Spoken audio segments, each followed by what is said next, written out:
The Book of Job, chapter 14. Man that is born of a woman is of few days, and full of trouble.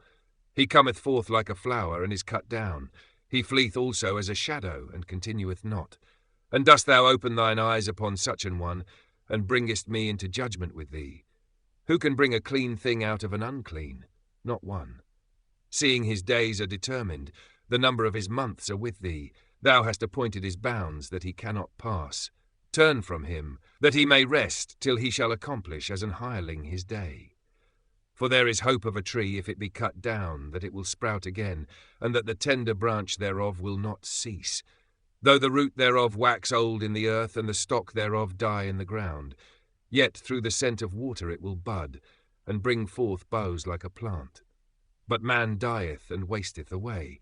Yea, man giveth up the ghost, and where is he?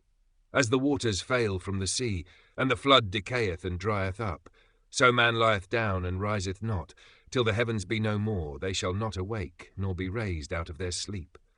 O that thou wouldest hide me in the grave, that thou wouldest keep me secret, until thy wrath be past, that thou wouldest appoint me a set time, and remember me. If a man die, shall he live again? All the days of my appointed time will I wait, till my change come.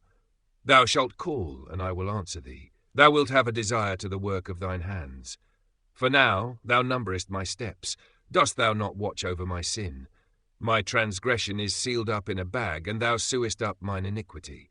And surely the mountain falling cometh to naught, and the rock is removed out of his place. The waters wear the stones. Thou washest away the things which grow out of the dust of the earth, and thou destroyest the hope of man.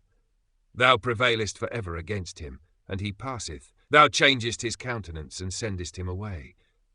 His sons come to honour, and he knoweth it not, and they are brought low, but he perceiveth it not of them. But his flesh upon him shall have pain, and his soul within him shall mourn.